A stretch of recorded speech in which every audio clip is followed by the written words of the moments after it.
This week on Filthy Hope. I'm thinking, okay, I'm just going to go in this because if I get back to church and somebody says, did you go into Jesus' tomb? I can't say, no, I was claustrophobic. I didn't want to go in and I think it's dumb. I can't say that because that's not very ministerial. So I need to at least go in. The next thing I know, I am on my knees and my entire body is draped across Jesus' tomb, the slab. My entire body, I just draped it across the entire thing, and I am praying prayers of gratitude and thanks, and I am overwhelmed. This podcast is a Uniting Heart and Soul production and was recorded on land that was stolen nearly 250 years ago. On this particular episode, we recorded on the land occupied by the Gadigal clan of the Eora Nation. We pay our respect to all Aboriginal and Torres Strait Islander peoples, and we acknowledge that sovereignty over these lands was never ceded. It always was and always will be Aboriginal land. At Filthy Hope, we humbly contribute to the ancient and ongoing traditions of storytelling when we share stories on this podcast.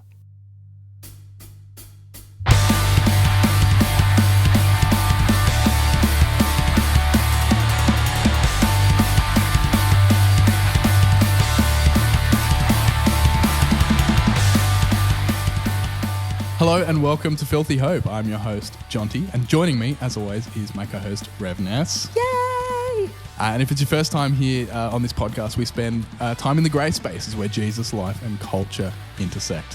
How are you? I'm really good. I'm really excited about this today. I'm excited to hear all about the stuff you're going to tell us, because for people that may not know, we've had... And I think I spaced out some of the episodes with guests so people may not have noticed, but you've been away. Yes, on a holiday. You've been away on a holiday for how long were you 3 away? weeks. 3 weeks. I had an epic adventure. So tell me all about it. I'm dying to know. This is what today's episode is all about. Well, it's the part I want to share with you. I've got so many stories about, we went to Italy and we went to Switzerland and we went to Jerusalem, and we split that up evenly over 3 weeks. Rob, my husband, ticked off bucket list climb up to the base camp of the Matterhorn. Wow. And that's a whole nother story that I'd love to share with you, because it was a really phenomenal adventure and so many beautiful Jesus things happened. And we know that Jesus talks a lot about, and the Old Testament, about mountain motif everywhere. Yep. So I'd love to share with that with you on another time. 100%. But today I actually was thinking about how to gather all my information that I had on this epic adventure in Jerusalem to how to pack it together so I can space it out and tell it to you in a story. Yeah. So what I thought I'd look at the last 24 hours of Jesus's life in and through the lens of the topography of Jerusalem. Because I walked it, we became intimately familiar with the roads that Jesus and the disciples walked, and I've been to all those famous places that I've been preaching about for years. And Jonty, there's something deeply profound has happened to me because I've actually had this experience and been in the Holy Land. I had such a profound spiritual thud to my heart that I've been a bit of a zealot forever anyway. I'm a Jesus chick, and I've been on fire for the Lord for a mighty time now, but something happened when I was there that was just taken me to another space. I think because I was in the area of these epic events that we read about in the Bible and we preach about every year, and I've actually been in those spaces. So it feels really special.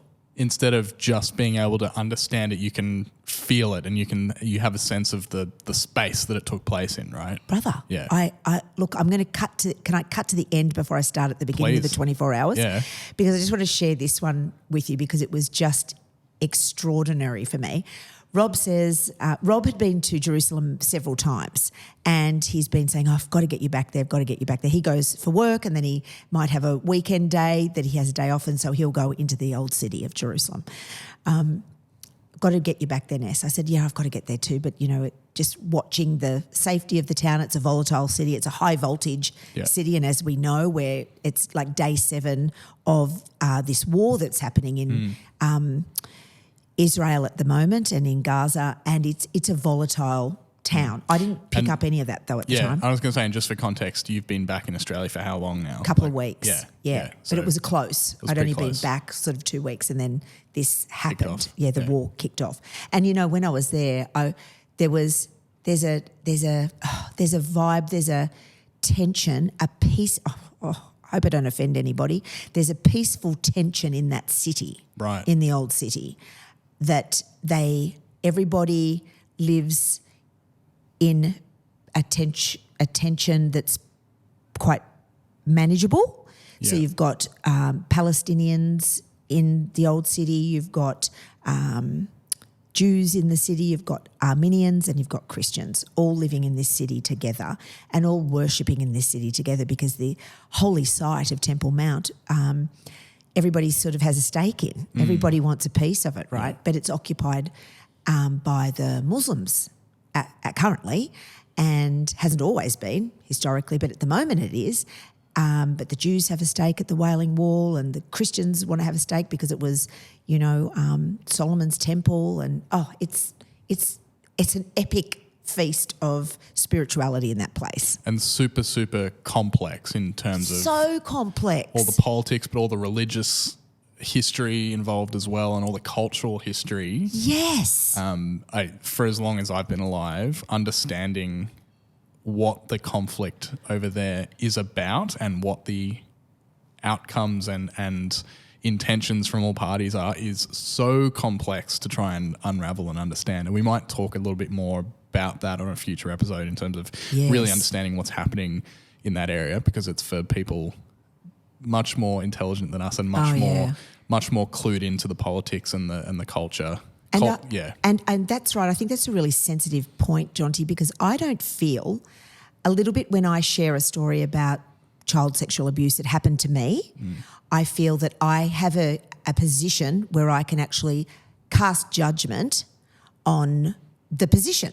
You have a voice of authority. Yes, because it's happening to me. Yes. But I feel as a Christian visitor to the old city of Jerusalem and Tel Aviv and Israel that I don't really have a right to make a judgment call or have a position other than to try and understand how these precious people on all sides of the story coexist and all are seeking God, loving God, however their expression of that is. And all just want to live peacefully They do. and without conflict. Yeah. It's ironic that their stuff all happened at the same joint.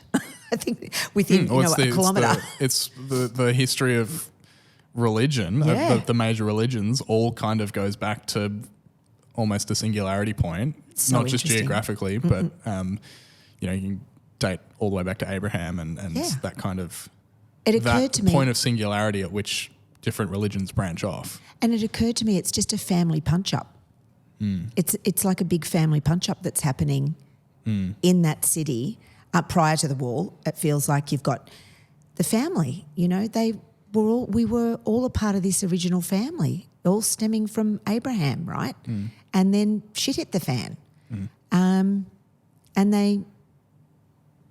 their expressions of God, they went differently, and are different.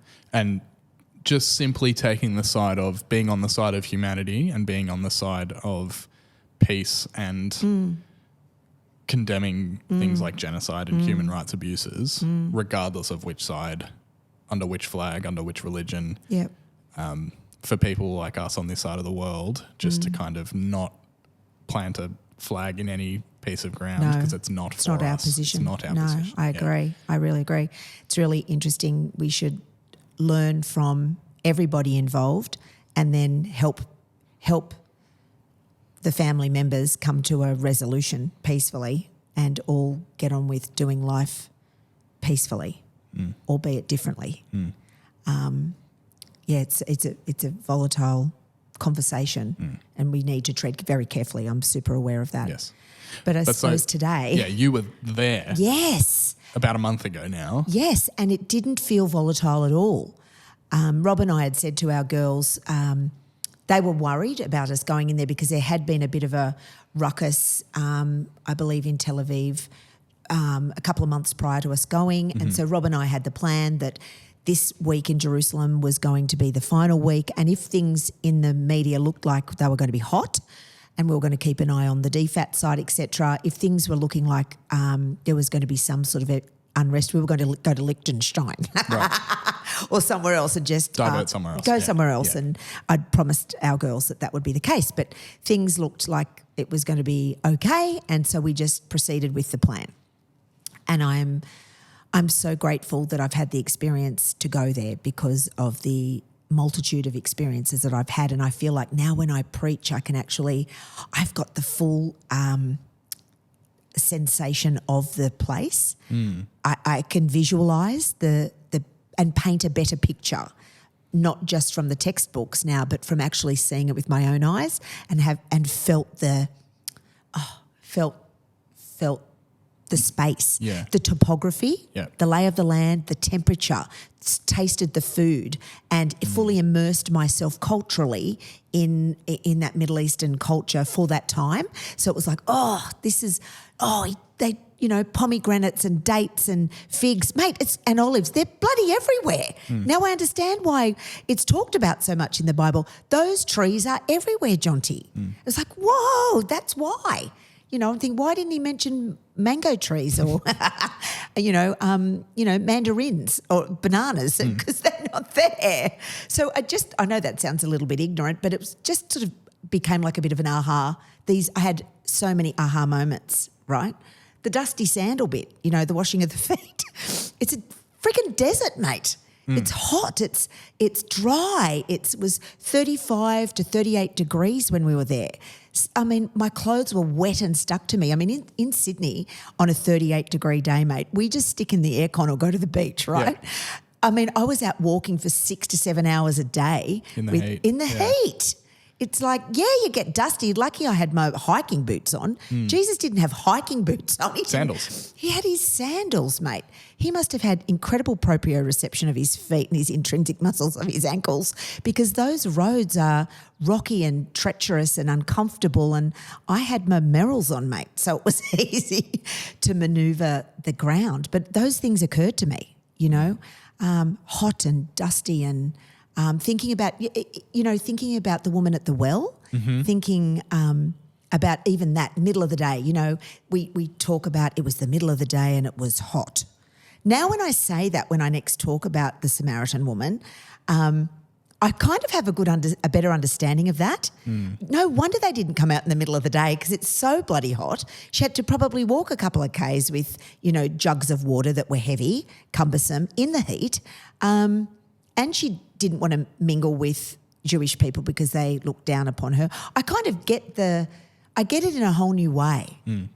I mean, something little like, the Bible verse about the woman with the mite, and a mite is a little mini coin. It's not even a shekel. The coinage over there the money is called shekels, and the mite, that I don't think mites are actually in circulation anymore, but they look like a 1 cent Australian coin but smaller. Right. And they're still there, and they're like a little antiquity now, and people kind of like sometimes you see like 1 and 2 cent coins in Australia. Yeah. Exactly, but they're not in circulation. You can buy them in these antique stores in the old city. And so I actually got to touch one.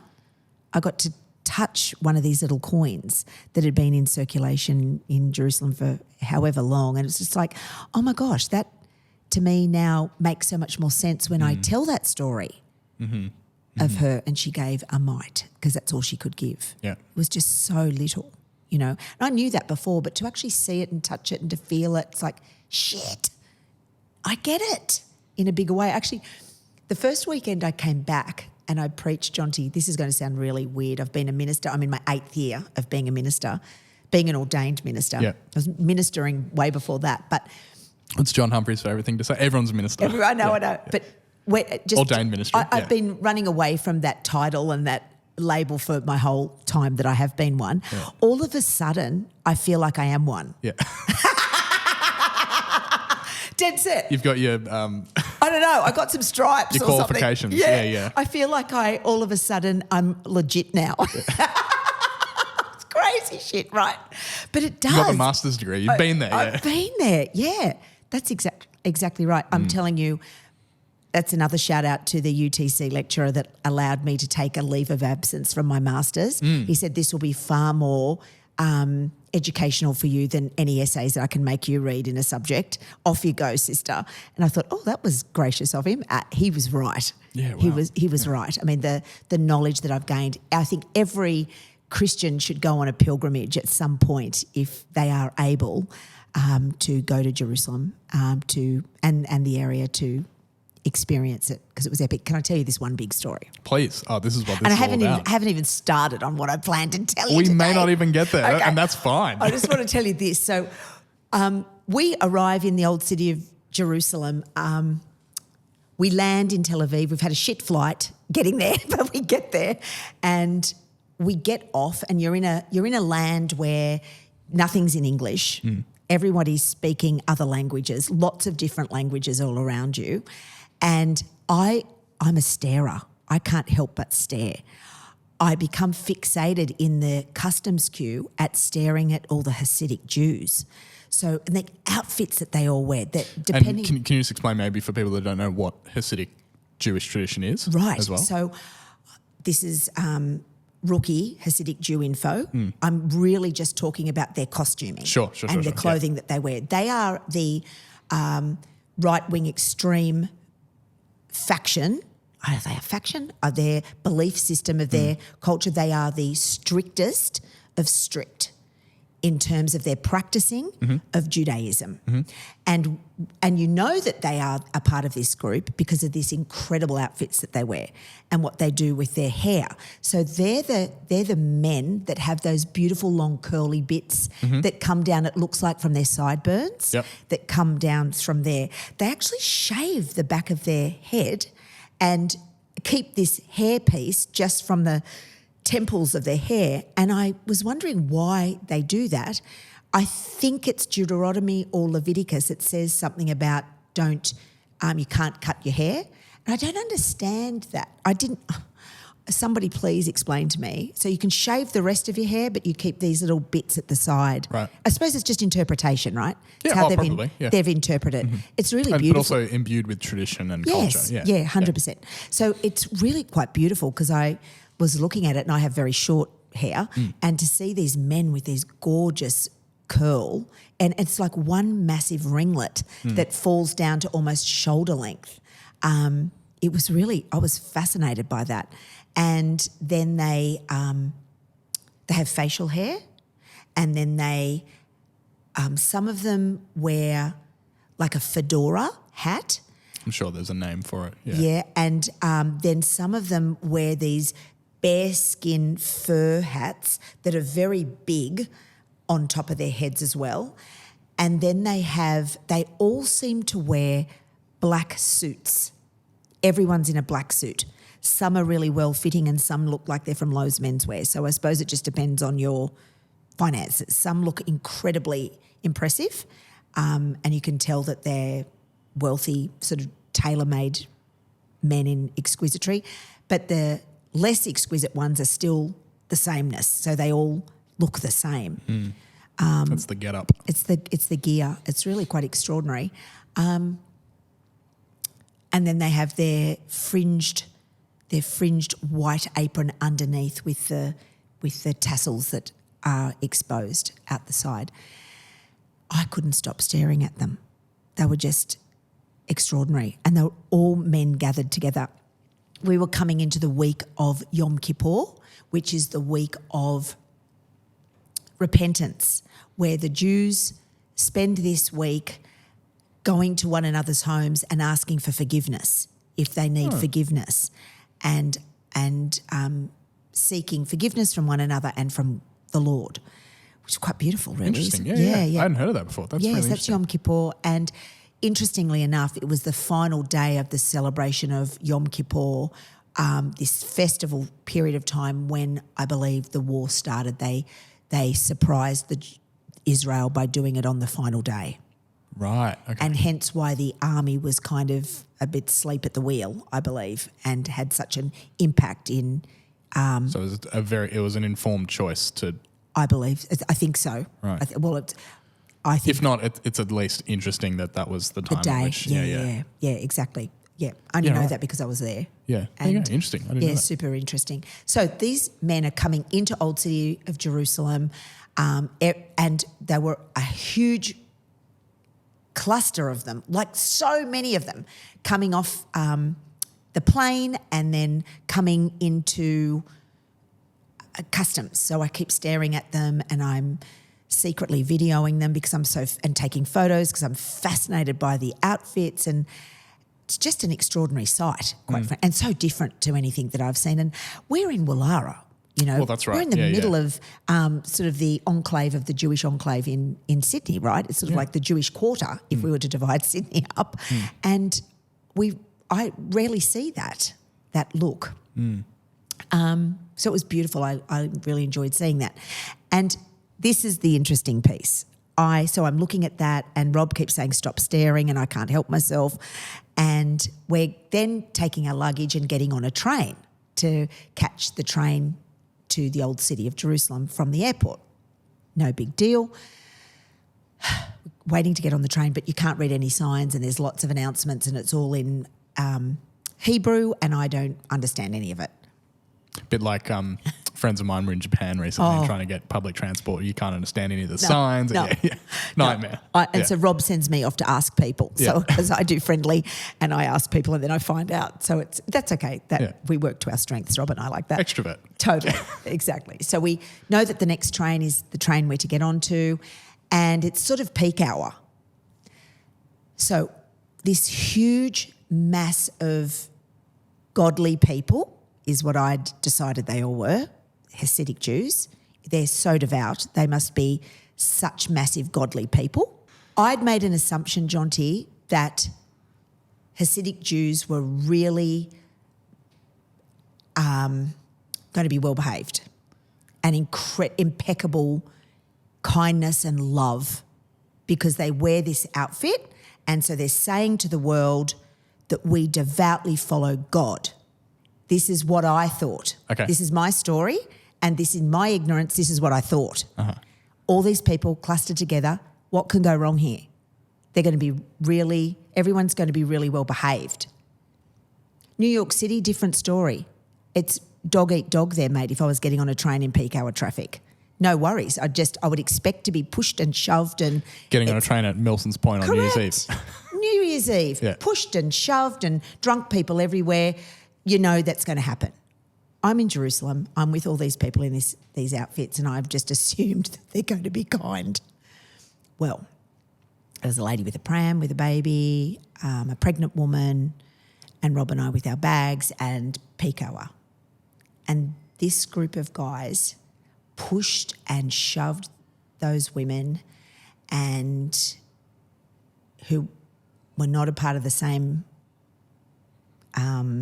devout part of the Jewish faith that they're a part of, pushed and shoved and lacked all grace. And I was I was offended. I found myself offended. Rob and I got into the train and Rob's wedged between them and it was just so tight and stressful.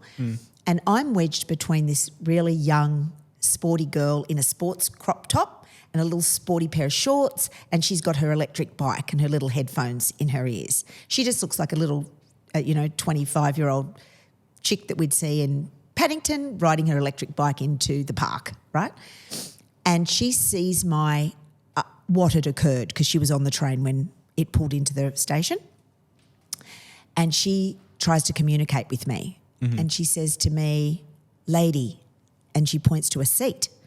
And I said, no, thank you. And I do like a heart sign at my heart. And that was her English. That was the sum total of her English. And she was doing better than me because I've got no Hebrew. Yeah. But I must have looked anxious and stressed, and she'd watched the jostle of those chicks getting pushed and shoved by those men, and she'd watched it all. And I had my back to them and to Rob, and I was wedged in against her. So she wanted to have a conversation with me, and I said, "Oh, thank you." And she pulled out her phone and went to Google Translate, and she starts typing to me into the phone. And she starts typing, "Where are you from?" And I typed back on her phone, "Australia." And she said, "Oh," she'd never been to Australia. And I said, "This is our first time in Jerusalem. What's the old city like?" And she says, "I hate the old city. I'm going there to have dinner with my family, but I don't like going there." And I said, "Why?" And then she pointed to those men. And I went, "Oh," I said, I was very careful what I said. I said, "Yeah, it was a bit stressful. They weren't very kind." And she said, "They're never very kind. They look down on people like me, and I'm a Jew." And we had 20 minutes of this. Google Translate's fantastic, FYI. You were chatting on Google Translate for 20 minutes? 20 minutes on Wow. the train. And my anxiety level came right down because I was having this, what seemed like a pastoral conversation with this woman and learning about the lay of the land. It was really interesting. And I said to her in the conversation, "I wonder what they think of you in your sports top and your little shorts and your sexy little midriff." And she pissed herself laughing. She said they would look down their nose at me. And I said, "Isn't that a shame? You know, I think that's sad." And she said, "Are you a Jew?" And I said, "No, I'm a Christian." And then we talked a little bit about that, and I said I was on a pilgrimage, and she sort of said, "Just have a fabulous time." I said, "Is it safe there?" And she said, "It's really safe in the old city. You'll have a wonderful time, and I hope you meet some terrific people." And we had this out. It was just so beautiful. It was one of the most beautiful conversations. I can imagine having a conversation on a train with any person, because I would chat to a stranger on any given day. It was really interesting. So anyway, we get off the train, and the men hustle and bustle off and push and shove and do the same behaviour. And I just thought, in every part of the world you're going to meet mean people. That's right. They were just mean ones, a mean version. And I think I was naive to think just because you wear this outfit that describes... You're outwardly showing to people Yeah. that you're a person of a particular faith. Yeah. With the traditional outfit. clothing. It feels like if I had my cross around my neck, my big blue one that I wear. Yeah. And if I told somebody to get fucked, it's just... And I suppose it's like... It's not cool. It's really disappointing to hear just whenever something like that happens. But then it also makes me think like it almost just reflects back to me, not that specific behaviour, but any behaviour of like treating other people poorly because they're different. You see that, unfortunately, really often, especially in places that are coloured by like religious spaces. Yeah. It not just churches, but places that have that background of religion being a part of the culture. Look at the Christian church. Yeah. How often? Mate. Have you been treated? I can think of so many times that I've been treated poorly by other Christians because I'm not the same type of Christian. Oh yes, or that our theology is slightly different. That's right. That's right. Yeah. Oh, you don't or that we believe in this particular doctrine, so therefore I'm not even going to acknowledge you. Yeah. Or I'm going to call you a heretic, or I'm going to say that you're not a real Christian, or things like that. Oh well, just about the comments that we get about my language from time to time. Do you know what I mean? It's like that. That's right. But like and fair. I've been to like meetings within the Uniting Church where I've been treated like that way because you hold this doctrine and I don't, and therefore I'm going to treat you like shit. So it's interesting. I wonder what that says about us as people, as just human beings. That doesn't matter where you go in the world. That's something that it doesn't excuse it, but it's like it's a reason for people to think that they can treat other people poorly. And I think it probably reflects on my ignorance too. I'm owning that. Do you know what I mean? It's a bit like if I went to visit Santa Claus, and Santa was mean. I felt that I had probably a childlike opinion about what I was going to be meeting and seeing in Jerusalem. The Wizard of Oz. A little metaphor. bit. You pull the curtain back, it's just a person. It's just a person who wears fancy outfit. Yeah. That's right. People have the capacity to be shitty to each What's other. like a really? Isn't it? Oh, no. Cut that out. Shit. Cut that out. It's not like that at all.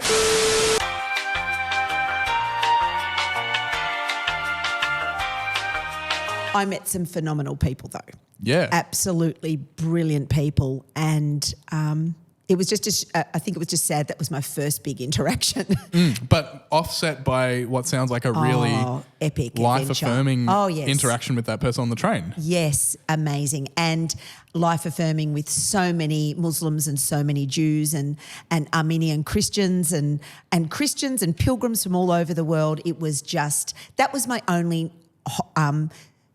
not lovely experience. Do you know what I mean? It's the only one. And it was just amazing. But I also, when I reflected on it, it made me reflect on, Jesus talking about the Pharisees. Mm-hmm. And I wondered if it was like that, people that are doing the behaviour and being devout but yet not loving one another. You know how Jesus talked about without love you're just a resounding gong? I wondered, that's what occurred to me when this happened, and Rob and I were debriefing after it when we got to our hotel, the whole resounding gong thing. So you just... Noise. Yeah. And it's such the challenging thing to me then is whenever I find myself having conversations like this to then look at the mirror as well and go, mate, reflect on when perhaps I have been that annoying religious person judging other people. Yeah. And saying one thing but then behaving another way, and Totally. people going like, it's almost my worst nightmare. One of my fears is like, if people who aren't believers, their one interaction with us, the one interaction they have, or the first interaction or a formative interaction they have with a person of faith that forms their idea of what a Christian is someone that treats them like shit. Yeah. Like that makes me really sad to think about if I have been that to anyone. But also, I've experienced that with other people where you kind of go, wow, if this was someone's first and only experience of a Christian or a person of faith, or whether it's someone who's a Hasidic, is that a Hasidic Jew, or someone of the Islamic faith, or anything, right? If the one interaction they have that forms their opinion of all of that entire religious belief system is negative, what a unfortunate way of basically tarring their view of the whole religious system based 100%. On one person who behaved poorly. Yes. Yeah, that's right. Yeah. And I've also got to be careful that I, checking the logs in my own eye. Well, that's right. That whole thing. I'm not wanting to do log behaviour. Yeah. Do you know what I mean? But I can only talk about my experience. Yeah, that's right. It's just I'm trying to. It's just a story of an experience. But as a critical thinking human being, of course, I'm going to analyse it. Of course. And so I'm just analysing it, I suppose, trying to draw some kind of make meaning of it. And so I actually found it really helpful. I'm richer for having been jostled and pushed around and treated poorly on the train that day by them, because I have I've met a breadth and depth of people now in the old city, and they were the only mean ones that I met. Everybody else was absolutely delightful, and it was just a beautiful experience. Yeah, it was incredible. Can I tell you about going to the Holy Sepulchre? Please. Yeah. Rob had talked about the Holy Sepulchre. So we arrive in... Can you explain maybe what that is first? Yes, I will. So the Holy Sepulchre is the church building that is placed over the holy site, and the holy site being Gethsemane, which I refer to as the Roman killing factory, where Jesus was placed on the cross with other people, not just Jesus, but other people. And then there's the site where after they took his body, they laid it on stone and wrapped it and did some preliminary prep before the start of Shabbat, because they had to get his body into Joseph of Arimathea's tomb before sundown. Remember that? Yep. That's that whole Easter narrative. And then the girls come back the next day and the stone's been rolled away. So those three biblical moments are all housed in this church now, big dome-like building, which is called the Holy Sepulchre. And it's a big quadrant. It's in the Christian quarter of Jerusalem. Jerusalem's in 4 quarters: a Christian quarter, the Jewish quarter, the Muslim quarter, and the Armenian quarter. And the Holy Sepulchre is located in the Christian quarter. So we arrive in the Holy City, dump our bags and have a wee, and Rob says, let's go. And I'm going, yeah, let's go and get a wine, because that was rough. Yeah. He said, no, let's go to the Holy Sepulchre. It's night now. I said, oh, shit, I'm too scared, Rob. I'm a bit overwhelmed. He said, babe, it's fine. I know where I'm going. I've been here 3 times before. I'm going, okay. And so we make our way down on the first night. We can't actually get in because the gates are shut that enter you into the area, and it was late, so we wandered back up, but I knew where it was for the next morning. So I did have my glass of wine and debriefed, had a good night's sleep. Next morning, crack of dawn, Rob's wide awake, 5 o'clock, and I'm thinking, oh no, he wants action on the holiday, and it's not action that he wants, and I mean, a bit of, loving, and I'm going, oh really? And he says, no, let's go to the Holy Sepulchre. So it's up. And we are off and we are out to head down there. And it was really an incredible experience. I walk in and I'm led in by hearing monks chanting. So these 3 sites are manned by different Christian groups. Lots of different Orthodox churches have the right to this Christian site, and they manage it, care for it, keep it immaculate, and help the flow of pilgrims in and out. They do a spectacular job. I think, Jonty, I was expecting it to look like a hill where the cross was, and the tomb to look like what I imagined the tomb. It's like just by itself, like a little... I don't know what is wrong with me. Like a hobbit hole shaped thing. Correct. So I'm so naive, and I get in there and I'm having trouble visualising what it originally would have looked like, because Constantine's mum, Helena, Constantine made Christianity in 300 and something the religion of the time. And so Constantine's mum, Helena, went about to find out where these sites were. Where was he crucified? Where was he buried? And she found out that these were the sites. So and over the site was a temple to Venus, I believe. So she has that eradicated, and she forms another church building over it all to care and protect these precious sites. Everywhere in Jerusalem, all the sites are now a church. Where the cock crowed at Caiaphas's palace is now a church. Right. Where Mary was born is now a church. There's all these churches everywhere. So you've really got to use your imagination to imagine what it was originally like. I was having trouble. It's early in the morning. I'm overwhelmed by the amount of people, I imagine. No. It was really quiet at 5:30 in the morning. Okay, yep. It was more the nature of the icons, all the Orthodox icons everywhere, and marble and paintings and chandelier hangings that are wrong period, Middle Eastern candle hangings and candles everywhere, and it doesn't look like Golgotha in my brain. Right. I have to walk up this steep staircase, and I walk in and it's a church. I'm going, what? This is BS. This isn't, surely not. And Rob's all really emotional, and we third in line and we get to bend down and place our hand into this. Everyone's placing their hand into this thing, like literally down into a thing, and there's a priest there that's giving you a moment to pray, and what you place your hand into is actually one of the carved out sections of rock where the vertical part of the crucifix would have been lowered into the rock. Yeah, right. Always wondered how the crucifixes stayed up. Do you know what I mean?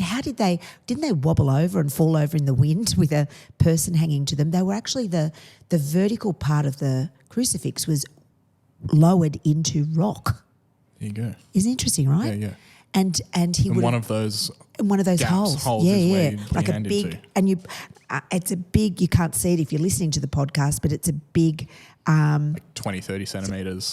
of holage. Yeah, holage. Yeah, and so I put my hand into the holage, and felt nothing. Yeah. And there's people crying and sobbing, and it's full on, and Rob's weeping, and I'm going, I was so disappointed because it felt like a really unholy gig. I'm going, oh, where have I come? What are we doing? And then we leave that and you walk down another big steep set of stairs.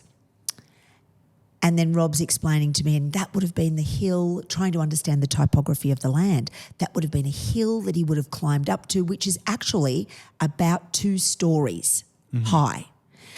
And in the day, he would have, carted that crossbar all the way up. He would have been strong, physically strong. If that crossbar across his back was like 20 kilos across his back or heavier, I don't know, I'm just making that up. After he'd been beaten, whipped and bashed, I just can't begin to imagine what that was like. And then he would have been put on that vertical bar. They would have laid that down, strapped that crossbar to the vertical bar in the laying down, hammered him on laying down, attached him to the vertical bar, and then roped up the vertical bar and then lodged it into the hole. Yeah. That made a whole lot more sense to me. So there would have been those holes on this mountain rock of killing fields of the Romans. That's how they executed in the day, right? And that would have just been outside the city walls of the day, the original city walls. At the moment, Golgotha's inside Jerusalem Old City walls. But in the time of Jesus, it was just outside the city walls, just as the Bible says. Right. And then we walk down and there's this slab and there's all these ornate candles hanging over it, and people are down there with their hands on there praying. I'm thinking, and that was the slab apparently that the Marys and prepped his body ready to go then in the tomb, which wasn't much further away. So it was all happening in a small vicinity, right? So they didn't have to walk too far with the body. It wasn't like they had to walk from, Milson's Point to a long way away, 10 Ks. We're talking only, feet away, it seems like. And then we go to the other chapel inside the big chapel structure where Jesus' tomb is. Doesn't look like a tomb at all, mate. The stone's been rolled away. I'm imagining the Marys. It doesn't look like it at all. I'm having huge trouble getting into the vibe of this joint. Anyway, it doesn't open till 8 o'clock and it's like 5:30 in the morning, so we can't get in. And I'm thinking, good, because this is dumb. We walk away, we go and have coffee, we have breakfast, we start talking about it. And Rob explains the topography of the land to me, so I'm getting a better vibe of what it all looks like. That day, we then go and we start with our tour guide, Leontine, and she starts us at the Mount of Olives over on the west bank of Jerusalem. And it was actually that moment that helped me understand the layout of the land. I could see the walls of the city, although they're in a slightly different positioning than the dated at the time of Jesus. I could see the old city of David, which would have been the original part of Old Jerusalem city. I could see the steps that would have led up to Temple Mount, which is now occupied by the Muslims, but I could see that. She explained the gates that Jesus would have walked in at. I saw the gates, the Eastern Gate or the Golden Gate, where Jesus would have entered into when he came up from Bethpage, you know, that part of the story where he comes in on Palm Sunday. Yep. I could see that. Irony to that, Jonty, is that the Muslims have actually bricked that in now. Those original gates have bricked them in. And my guide said because they don't want the Messiah coming through that, because the Jews believe that the Messiah is going to enter in through the Golden Gates. Right. That was fascinating, isn't it? To see it all. I'm going, whoa! And then I'm seeing Mount Zion in the distance, which is only like, you know, a K and a bit away walking, maybe a bit more, 2.5 Ks away walking. And you go down from Mount of Olives through the Kidron Valley and up the other side to Mount Zion. And I thought Mount Zion would be like Mount Kosciuszko. And Kidron Valley would be like the Jamison Valley in the Blue Mountains. Yeah. It's not like that. It's actually just like, it should really be called the Hill of Olives, and a strip of desert land is Kidron Valley, and then a hill of Zion. You thought it'd be way taller and deeper. Deeper and wider and bigger, and because he's saying mountain, you know, it's not Mount Everest. I mean, that's what I think of a mountain or a big mountain, and probably because I'd just come from the Matterhorn, which is a big mountain. It's not. These are just undulating hill. Or really. like something like, I don't know, I'm thinking Mount Canobolas. Wow. Yeah, not even as tall as Mount Canobolas. Yeah. No, and Orange. No, not even as tall as that, right? Yeah, right. More like honestly like a hill. So to actually see the lay of the land and to understand where it all happened gave me a greater understanding that day of the Holy Sepulchre site. Sure. So we finish our tour with Leontine that day, and I saw so much that day, and I can unpack that another time. It was just epic. I just had crying moments. I was sobbed. I spent most of 7 hours crying randomly. If I wasn't crying, Rob was crying, and we just had all these most epic spiritual deep moments. So it was a charged up day.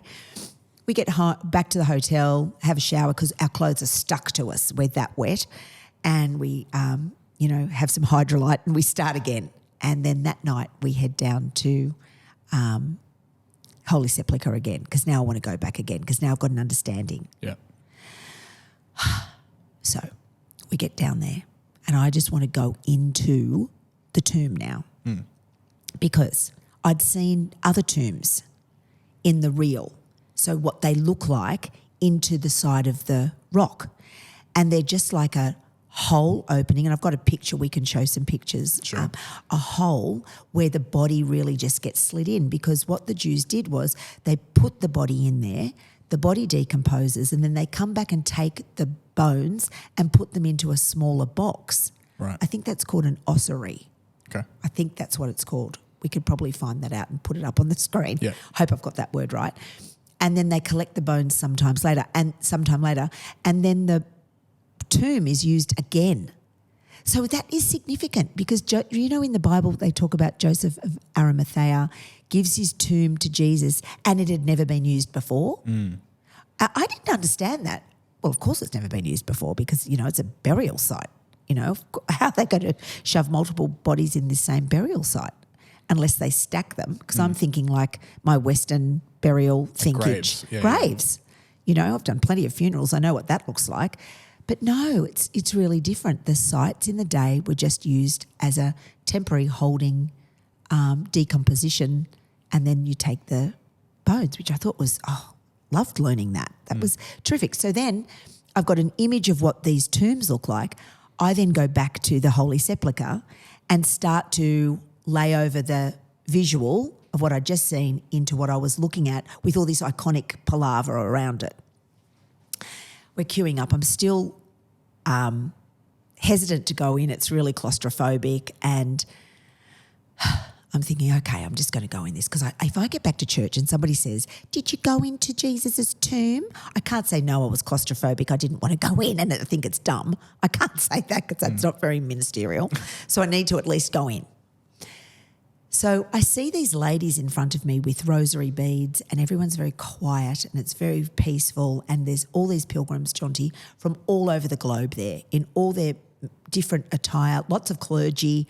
It was just a really precious gathering of Christian humans into one space, all believing the same thing, or all visiting this holy site. It was pretty special. I imagine heaven could be something like that. It's just beautiful. And it comes to our turn to go in. And Rob says to me, are you ready? I'm going, yeah, I'm ready. He's amped up. I could feel an energy. And the little lady in front of me is amped up. And only a few people can fit in there at any given time. And Rob's quite a big unit. And the man only let in the little lady in front of me, and Rob, which I was grateful for because there was only three of us, right? I'd taken off my big cross that I wear around my neck and put it in my hand because I was feeling a bit anxious, and it just made me feel a bit calm to sort of rub it. Yep. And then I also pulled out some little crosses that I'd bought for my girls, and I was holding them in my other hand, and I was just kind of doing this rubbing action just to probably self-soothe. Probably if I had a dummy I would have sucked that too because I was feeling pretty anxious. And then this little lady, you go into this like little ante room. You have to literally bend down to get in. She bends down first and I follow her, and we're in this ante room which was like before the tomb, and then you bend even lower to go down, and then you come up into the space. We go in. She goes to the end of where Jesus's head would have been, I imagine, or his feet, whatever end that was. She's straight to her knees, mate. She's got the rosaries out and she's praying in her language. I'm in the middle. I'm standing upright, just taking in the vibe, just looking around the place and just trying to go, where am I? Ironically, I felt no anxiety at all. I felt such calm. Rob's on his knees bawling, like Rob, my husband's bawling. And then I'm looking around, and then within, I don't know what it was, but the next thing I know, I am on my knees and my entire body is draped across Jesus's tomb, the slab. My entire body, I just like draped it across the entire thing, and I am praying prayers of gratitude and thanks, and I am overwhelmed. And I happen to have all the crosses in my hand, and I'm holding them on the rock, and I start to sob, and I was just it was one of the most other than I think watching the baptism of my kids and Rob and my own salvation moment. I think it was the next most palpable spiritual moment I'd ever had. Yeah, wow. And I was not expecting it. It's like Jesus just kind of smashed me around the head. I was expecting it to be dumb and that I was going to come back and tell you it was dumb or have to manufacture something. But it was just overwhelming. And then I heard this little man say, please come out. Then you have to gather your shit together and then exit, ready for the next people to go in, right? My heart was pounding. I was sweating. I felt breathless.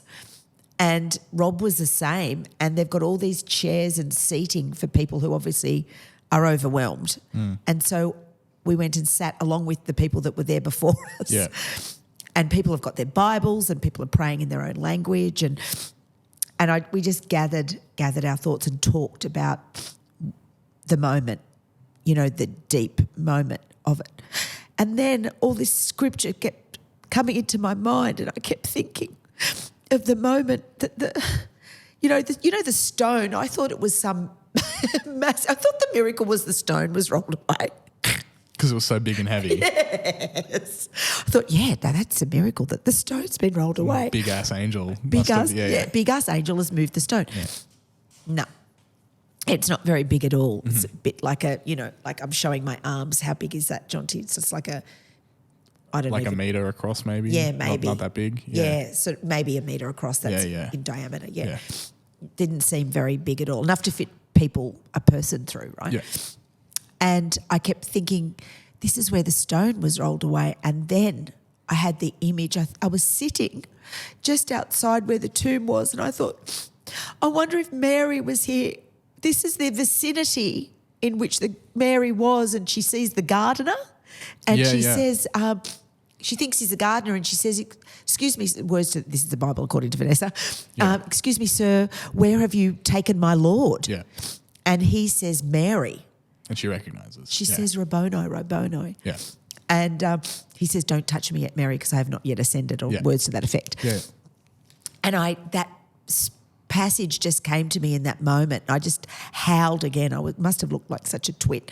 And I'm just sobbing my guts out, thinking, oh my, I am in the vicinity of where angels rocked in, where the Marys were, and where Jesus stood, and then they would have piss-bolted from there back to the upper room, and I could imagine where that was. Yep. That was up at Mount Zion. It's probably half a K, 850 metres away, sort of like in an uphill kind of run, and she would have piss-bolted back there, and then she says to the guys, oh, I've seen Jesus, and then they rush back. Yeah. Now I understand the distance of what that would have been like. I can see it in my own. I can see it as I'm telling you right now. Yeah.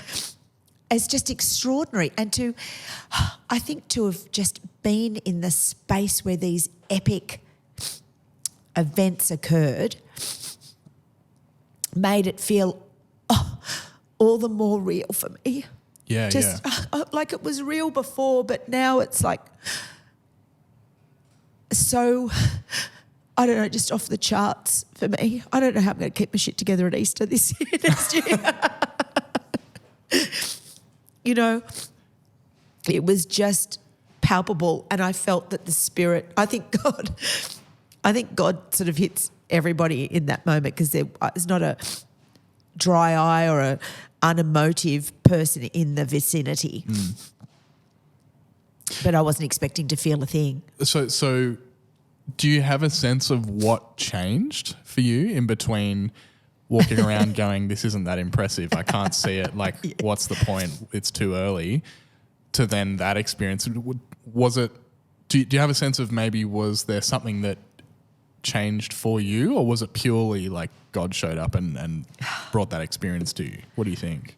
'Cause I'm really curious. Yeah. I think education was one thing. So I think spending the day with our Jewish guide, she's just phenomenal. I hope we can get her on the show. She just gave me the lay of the land, painted the picture, painted the Jewish picture, the Christian picture, the Muslim picture. I had it all. She was so knowledgeable. She threaded it together, and then to be in the sites of where these stories, the famous stories occurred, just came alive for me. So I think my first visit to the Holy Sepulchre that first night, or that first time was, I didn't understand. And I had to rethink my learning, I think, as well, because I'd visualised it in a certain way when I preached it before, and I've preached it a lot. So I've got an image of what I think it's like, but actually to really be there, it challenged what I had been taught and what I now knew. And then paring away all the man-made stuff that we put over the top of it, the iconic stuff, to push all that away and to visualise it, because I'd seen it in the raw out there in Jerusalem.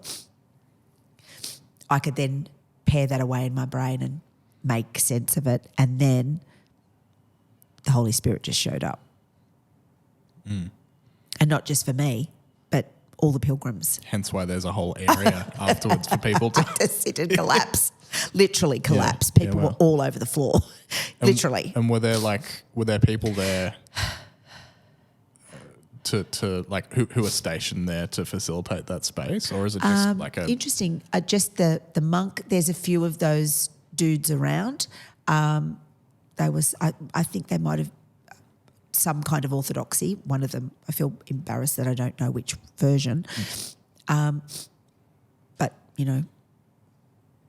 they were there. They don't facilitate your help you with your sense, but you've got pilgrims all around you. Yeah. I'm sure if you needed help, somebody would come. I had Rob, so we were just engaging together in the Bible, and it just became so real, Jonty. It was quite a extraordinary, one of many extraordinary moments that I had. Yeah. Yeah, wow. Yeah. And then I had to go back, of course. I had to climb up the big steep stairs to go and retouch the stone. Yep. Because I wanted to, now that I had a better feeling of it, and then I could see through the plexiglass that they have around it, you can actually see the stone. I went in there and then I touched the stone again, and I imagined his blood dripping and his fluid from his lungs dripping onto that stone. Whether or not that hole was Jesus's hole, who knows? Blood dripped on that stone. Regularly. Like, that it was the killing fields, mate. It was the torture chamber of the Romans. That was their style, right? And I suppose I turned my empathy on. Sure. And I humanised it, pared away all the stuff that we've placed, the golden calf stuff that we do as humans, and went back to what happened on that day or that afternoon. Yeah, I was moved deeply. Yeah, never to be the same again. And that was going to be my next question is how long have you been back in Australia for again? A few weeks? Couple of weeks, yeah. Have you had a sense of has that changed at all how you interact with people in ministry? Has that affected your approach to whether it's pastoral care or the preaching side of it? Or? Yeah, I think I think as a person I'm still trying to work that out, but I feel changed. I feel a bit different. I feel a real peace. I feel a peace about my ministry. I feel a peace about myself as clergy. Like I said at the start of the podcast, I feel legit all of a sudden. I feel like I'm in the right place. And I feel a sense of I don't know. I think I'm tuned in on a different tuning fork. That's a way I can describe it. Different wavelength. Yeah, there's a new tuning that I've got going on in my being. Interesting. I don't know what that is. It's just I'm just hooked in somehow in a different way because I've felt it. I don't know how else to describe it. I don't really have words yet. Still working it out. Yeah. Yeah. But I think every person should get an opportunity to go there, if it at all possible. It's super expensive to go there.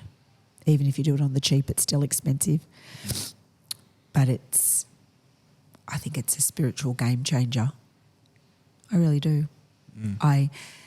As we were leaving there, I was ready to come home only because I was hanging out for milk and cereal.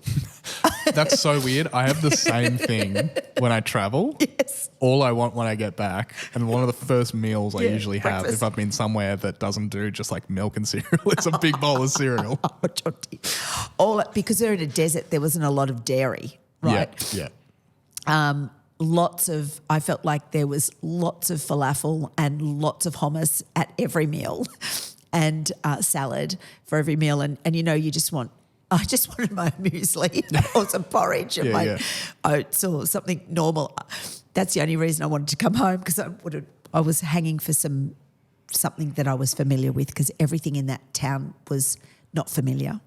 Yeah. Other parts of our holiday I could get familiar, find something to latch on to familiar, but there was the thing that was familiar in that town was God, but none of the things that I know. Do you know what I mean? Everything else felt not familiar.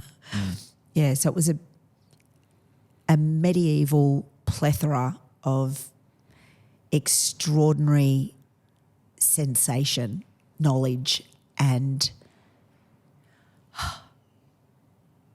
adventure. So I said to Rob as we were flying home, where's our next holiday? Because we love to plan and think out where our next adventure would be and what do we save up for next.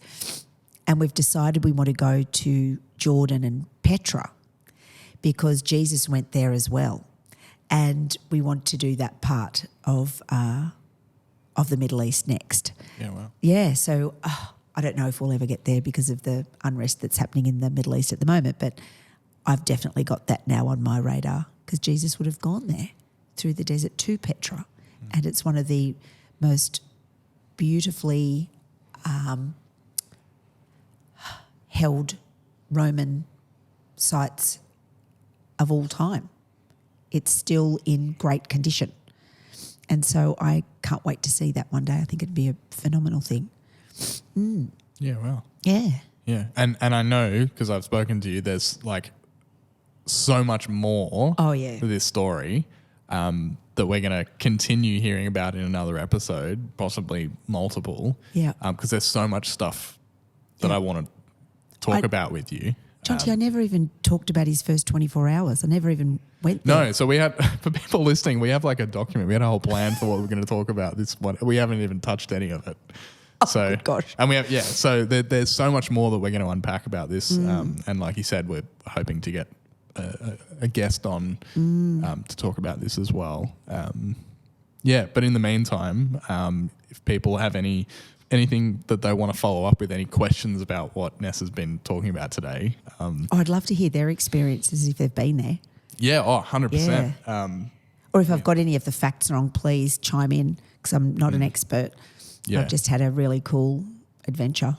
And I love these sorts of episodes where we just hear stories from people. Yeah. So we're going to continue this Okay. on another episode, probably multiple, because there's so much, as you can probably get the sense, there's so much more to hear as well. I want to tell you about the 24 hours because I sort of plotted that out and I walked it. Rob and I walked the 24 hours of his life at the end of his humanness. And I want to actually, I've linked Bible verses to it. And so I'd love to share that with you. Absolutely. I think that's what we plan to do this week.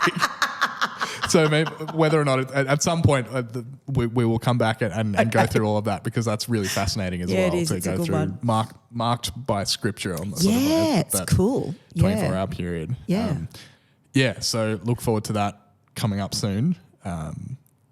You looked like you were about to say something. It's funny, Jonty, because when the Bible, according to Ness, you and I take the piss out of that all the time, right? Yeah. I never know where they are or the numbers. You know how some people are great with numbers and they can go, it's Luke 22, 11 to 15. I go, how do you even know that? How do you even put that in your brain and remember that piece? You can remember the words, but not the verse numbers. Or not even remember some of the words. I can remember the sentiment. And then I paraphrase it because that's how I don't know how that is. It was funny. On this adventure, I kept having those moments where I would remember Bible passages, scripture. But I couldn't tell you where it was or which one of the dudes said it. I knew the red writing actually. I knew the things that Jesus said. So it was quite cool actually. I think that's maybe why I feel legit because now I didn't have anything with me. I wasn't, reading bits of paper, which I love to do. I was just, feeling the moment and recalling the stories in my own head. So it was cool actually. I know quite a bit of stuff. It's almost proving to yourself more than I was proving to myself. Because we all know that. I felt really clever.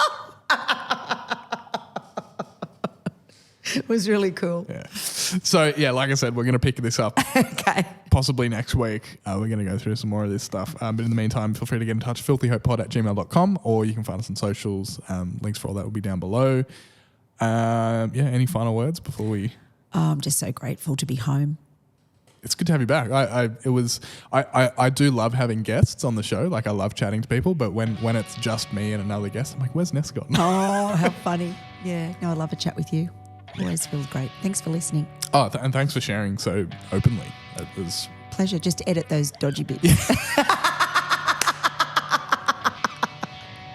If you don't, you're sacked. Yeah. You're no longer the senior pastor. Oh, no. All right, I'll get my editing tool out. Yes, please. If you're listening, you didn't get to hear it. It was pretty funny, though. You're funny. All right, see you next week. I'm Jonty. I'm Ness. This has been Filthy Hope. This is a prayer for the people who want to give up, who have been hurt beyond repair and cannot bear to see your face in anything. Find peace in letting go of the guilt that is in yours, and find hope in understanding. Life is not a game you have to win. Forgiveness overwhelming, salvation not deserving.